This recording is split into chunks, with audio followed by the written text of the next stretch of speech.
Hello গিন্নি, সামনে তো পুজো। বাংলাদেশ থেকে 1000 টন ইলিশ উপহার আসবে। তোমার হাতে সর্ষে ইলিশ খাবো, গরম ভাত, সাথে নেবো 1 পিস মাছ। একটু মাছ ভেঙে ভাতের সাথে মাখিয়ে মুখে দিলেই। কি এমএলএ দাদা, বাংলাদেশ থেকে একটা সেটা ভাঙা খবর এসেছে দাদা। দিলে তো গরম ভাতে পানিটা ঢেলে সবে মাত্র গরম ভাতের সাথে সর্ষে ইলিশটা মাখিয়ে মুখে দেবো। আরে দাদা, ইলিশ থাকলে তো সস্তা ইলিশ খাবেন। এবার তো বাংলাদেশ থেকে আর পদ্মার রূপালী ইলিশ উপহার আসবে না। সে কি? তাহলে আমরা পদ্মার ইলিশ খাবো কিভাবে? এর প্রতিশোধ আমাদের নিতেই হবে দাদা। বাংলাদেশে এমন কিছু রপ্তানি বন্ধ করতে হবে যেটা ছাড়া বাংলাদেশ আর বাংলাদেশ থাকবে না। সেটা কি? রাজুদার পকেট পরোটা আর তরকারি।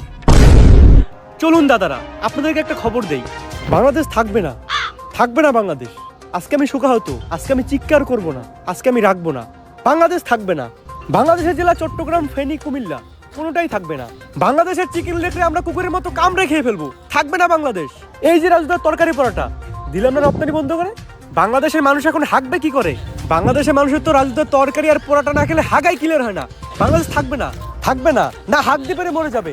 থাকবে না, বাংলাদেশ থাকবে না। মিলিয়ে রাখুন, থাকবে না। কি একটা ঝামেলায় বললাম কত শামসু, পোলাটার 2 দিন ধরে আগা হয় না।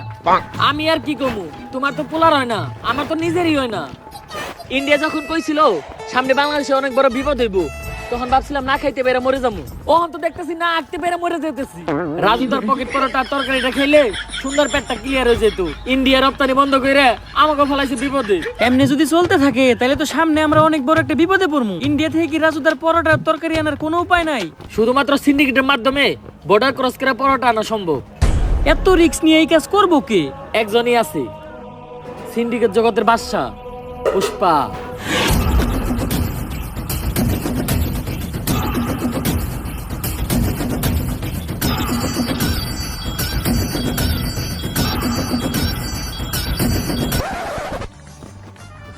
কিরে পুষ্পা, তুই কাম বাদ দিয়ে পায়ের উপরে পা দিয়া বইরেছিস কে? এই পাও আমার, এই পাও আমার, আমার পায়ের উপরে আমি পাও তুলছি। তবে এত চলে কে? পুষ্পা এখন আর আগের পুষ্পা নাই। পুষ্পা এখন হয়ে গেছে সিন্ডিকেট জগতের বাদশা। বাদশা না বাচ্চা, এখন আমরা যে মালিকের আন্ডারে কাম করি, চাইনিজ।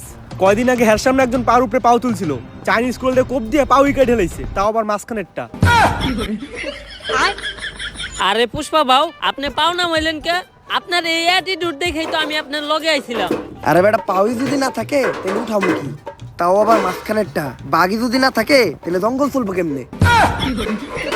পুষ্পা, তোর লগে একটা অফার আছে। সিন্ডিকেট জগতের জন্য তো আরেক ভোদাই, গাল কাটা শামসু, তোরে একটা ডিল দিব। এই সিন্ডিকেট জগতে আর এমন কোনো ভুদাই ধর্ম নাই যে এই পুষ্পা ঘেউ রেডিল দিব। পুষ্পা নিজের ছাড়া অন্যের কাজ করে না, কারণ পুষ্পা ঝুঁকেগা নেই। থাক, 50 লাখ টাকার একটা ডিল ছিল, অন্য করে দেইগা। আরে 50 লাখ টাকার লেগে তো ঝুঁকাই যায়। 50 লাখ টাকার লেগে পুষ্পা ফির ঝুঁকেগা নেই, ডাইরেক্ট সুইয়া পড়েগা। আপনি খালি কোন কাম ডাকি? ইনলিগাল ভাবে বর্ডার ক্রস কইরা রাজুদার পরাটা আর তরকারি গাল কাটা শামসুর কাছে পৌঁছে দিতে হইব। কাম শেষে টাকা পেয়ে যাবি। Deal done. দে আমার কফি দে। কিরে, আমার কফি কই? ভাও, রোদের তাপে কফি হুগে গেছে গা। এই শীতের দিনে রোদের তাপে আবার কফি উগায় নাকি? এই বাটপার ইকছস কার কাছ থেকে? ভাও আপনার থেকেই তো।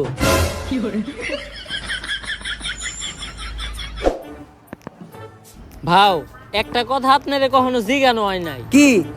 আপনার বাউ কাজ সবসময় উঁচা হয়ে থাকে কে? আরে বেটা, যে হাত দিয়ে বেশি কাজ করা হয় ওই হাতের রক্তটা না খেয়া ওই ঘাড় উঁচা হয়ে যায়। কিন্তু ভাও, আমরা বেশিরভাগ কাম করি ডাইন হাত দিয়া। ডাইন কাত উঁচা হওয়ার কথা, আপনার বাম কাত উঁচা হয়েছে কে? বাম হাত দিয়ে কি কাম করছেন? আরে বেটা, আসল কামি তো করছি বাম হাত দিয়া। তাইলে তো মনে হয় আমারও বাম কাত উঁচা হয়ে যাবো।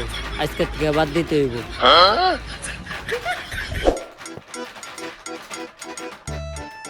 গাড়িটা তো সুন্দর আছে। জুতা ধরা দে। গাড়িটার লগে আমার কয়েকটা ছবি তুলে দে। ফেসবুক আইডির প্রোফাইলটা চেঞ্জ করতে হইব।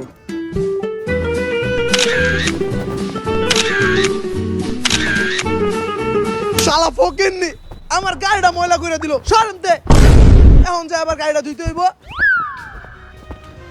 এই গাড়িটার দাম কত রে? ভাও, 4 লাখ টাকা তো হইবই। এই গাড়িটাই আমার লাগবো। এই গাড়ি ছাড়া আমি এই জায়গার থেকে এক পাও লড়বো না। যা এই গাড়িটা কিনা লই আয়। ভাও আমগো দুইজনের অ্যাকাউন্ট চাটলেও তো 40 টাকার বেশি বাইরেইব না। তাইলে এখন কি করবেন? আইটাই যেমন আজকে লড়তাছি, আর কখনো কিন্তু লড়বো না। ছবি দিন চারটা তুলছস না, ছবিটি দেখা।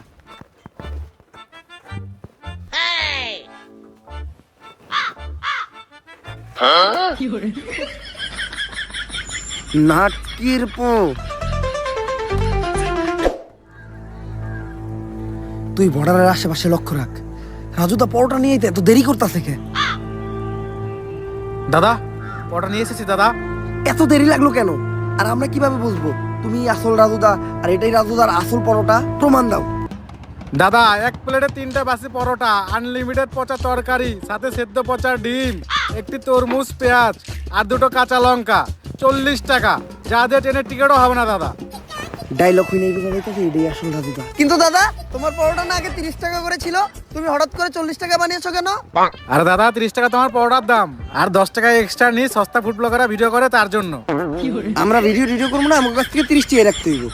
কিন্তু দাদা এখন তো ইন্ডিয়াতে বাংলাদেশি আসা বন্ধ হয়ে গেছে, তোমাদের ব্যবসা কেমন চলে? ব্যবসার কথা আর বলো না দাদা, পুরো ডুবেছি। বাঙালিদের মধ্যে হাতে থেকে নিজেদের বোধ বাঁচাতে পারছি না। তো তোমাদের কি অবস্থা দাদা? আমাদের অবস্থাও খুব একটা ভালো না। রপ্তানি বন্ধ হওয়ার পর আমাদের হাগা বন্ধ হয়ে গেছে, তাই পরোটা নিয়ে যাচ্ছি, খেয়ে একটু ক্লিয়ার হবে। আসি দাদা। আরে দাদা আমার 30 টাকা। বাসায় গিয়ে বিকাশে পাঠিয়ে দিচ্ছি দাদা। ঠিক আছে দাদা। আরে বাড়া এটা কি হলো? ইন্ডিয়াতে তো বিকাশই নেই। নাটকের ছেলেরা আমাকে বোকা বানিয়ে চলে গেল। তাহলে ব্যবসাই করবো না।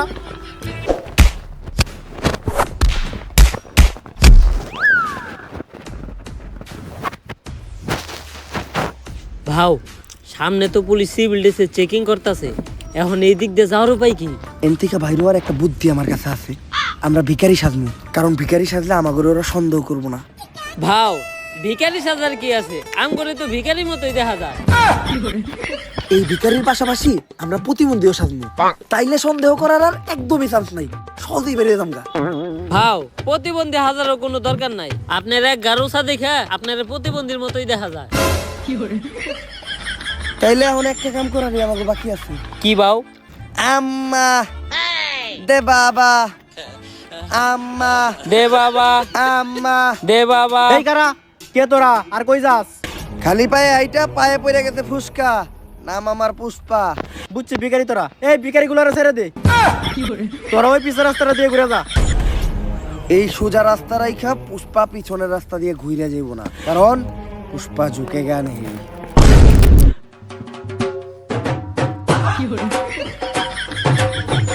ভাও এই চুল পাকনামি করাটার কি দরকার আছিল? কত সুন্দর যাইবার কইছাল গা, যাইতাম গা।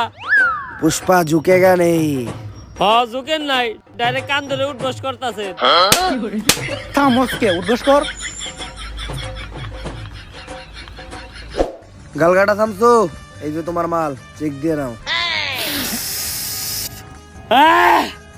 রাজুদার সে অরিজিনাল নষ্ট পরোটা গ্রানেই বোঝা যাইতেছে। তাইলে তুই পুষ্পা, অনেক শুনছি তোর নাম।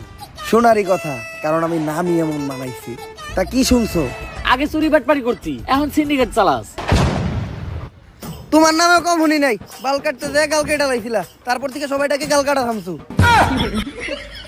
থাক, বেশি গভীরে যাওয়ার দরকার নাই, আমরা কাজের কথায় আসি। পুষ্পা এই পরোটার এখন অনেক চাহিদা, পুরো বাংলাদেশে এই পরোটা সাপ্লাই দিতে হইব। তাই আয় দুজন মিলা কাজ করি। পুষ্পা কারোর সাথে মিলা কাজ করে না, পুষ্পা একা কাজ করে, কারণ পুষ্পা ঝুঁকেগা নেই। এই নাও তোমাদের নাস্তা।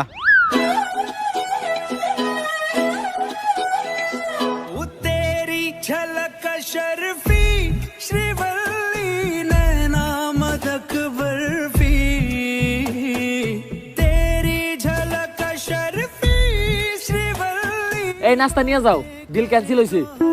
আরে কি এর ডিল ক্যান্সেল হইছে? আজকে থেকে আমরা পার্টনার। ভাও পুষ্পা না কারো সামনে ঝুঁকে না। ওর লেগে তো পুষ্পা খালি ঝুঁকবো না, ডাইরেক্ট খুইয়া পড়বো। মালটা কেডা রে? ভাও ও শিবাল্লি, গাল কাটা শামসুর বউ। মালডারে আমার মনে ধরছে। ভাও এটা কি আপনার মন নাকি পাবলিক টয়লেট যে আহে হাই ঢুকা যায়? কালকেও আমার বাড়ির কাজে মেয়েরে দেখা কইছিলেন ওরে নাকি আপনার মনে ধরছে। আরে ওর বিষয়টাই আলাদা। কামের পেমেন্টটা তুমি ওরে দিয়ে দাও, আমি একটু তোমার বাসায় দিয়ে নাস্তা করে আহি। ভাই নাস্তা তো আপনার হাতে, তাহলে পুষ্পা কি করতে গেল? আরে শিবাল্লি, পুষ্পা কারোর সামনে ঝুঁকে না, কিন্তু এই প্রথম পুষ্পা তোর লেগে তোর জামাইয়ের সামনে ঝুঁকছে। কারণ পুষ্পা খালি তোর লেগে ঝুঁকবই না, ডাইরেক্ট খুইয়া পড়বো। আমি জানি তো তোর তো খালি শোয়ারই চিন্তা। আর তোরে আমি দেখে বুঝছিলাম তুই যে একটা গ্রেট লুচ্চা। আমার দিকে কেমন জানি কেউ